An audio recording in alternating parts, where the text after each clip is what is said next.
అత్యద్భుతంగా ప్రారంభమయ్యాయి.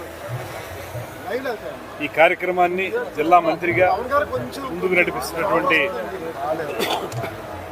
శ్రీమతి సంధ్యారాణి గారికి, అదేవిధంగా జిల్లా యంత్రాంగం తరఫున మంచి ఏర్పాట్లు చేసినటువంటి కలెక్టర్ దినేష్ కుమార్ గారికి, అజయ్ జైన్ గారికి, టూరిజం డిపార్ట్మెంట్ మొత్తానికి ప్రత్యేకమైనటువంటి అభినందనలు తెలియజేస్తూ, ఇది సీ టు స్కై అనేటువంటి ఒక నినాదంతో ఏర్పాటు చేసుకున్నటువంటి విశాఖ ఉత్సవాల్లో అంతర్భాగం.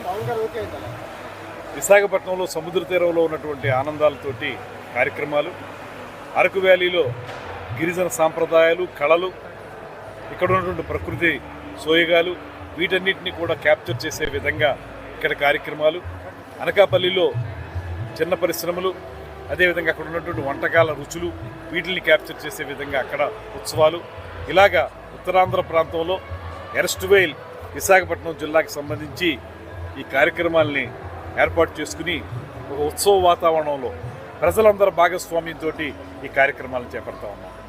అందులో భాగంగా ఈరోజు ఈ ప్రారంభోత్సవ కార్యక్రమానికి ముఖ్యమంత్రి చంద్రబాబు నాయుడు గారు రావాల్సి ఉంది. అయితే అక్కడ మనకి అజిత్ పవార్ గారు మరణం వల్ల అక్కడ అంత్యక్రియల్లో పాల్గొనడానికి వారు వెళ్ళటం వల్ల రాలేకపోయారు. ఏదైనప్పటికీ కూడా ఈ ఉత్సవాల ప్రారంభం ఒక అద్భుతమైనటువంటి కార్యక్రమం. చలి ఉత్సవాలను గతంలో చేశారు ఇదే కలెక్టర్ గారి ఆధ్వర్యంలో. ఇవాళ ఈ ఉత్సవాల్లో ప్రధానమైన అంశాలు ఏంటంటే హోమ్ స్టేలకు సంబంధించాల్సింది కల్నరీ.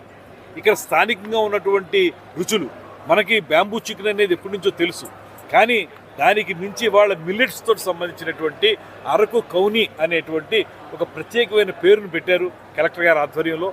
ఆ అరకు కౌని అనేటువంటి దాంట్లో ఒక ప్లాటర్ లాగా ఉంటుంది. అది అన్ని రకాల మిల్లెట్స్తో కూడినటువంటి భోజనాలు, అందులో ఉండేటువంటి తినుబండారాలు, స్వీట్స్ కానీ, హాట్ కానీ, తర్వాత మిల్లెట్స్తో చేసినటువంటి పోహా కానీ, మిల్లెట్స్తో చేసినటువంటి పులిహార కానీ, ఇలాగా ఒక అద్భుతం. మేమందరం కూడా టేస్ట్ చేసాం. అది దాన్ని అరకు కౌని. దీన్ని దయచేసి మీడియా వరకు కూడా నేను ప్రత్యేకంగా మనవి చేసేది ఏంటంటే, అరకు కౌనీని అరకు కాఫీలాగా ఒక ప్రత్యేకత ఉండే విధంగా దీన్ని ప్రాచుర్యంలోకి తీసుకురావాల్సిందిగా కూడా కోరుతున్నాం. దాన్ని ఈరోజే ప్రారంభించాం.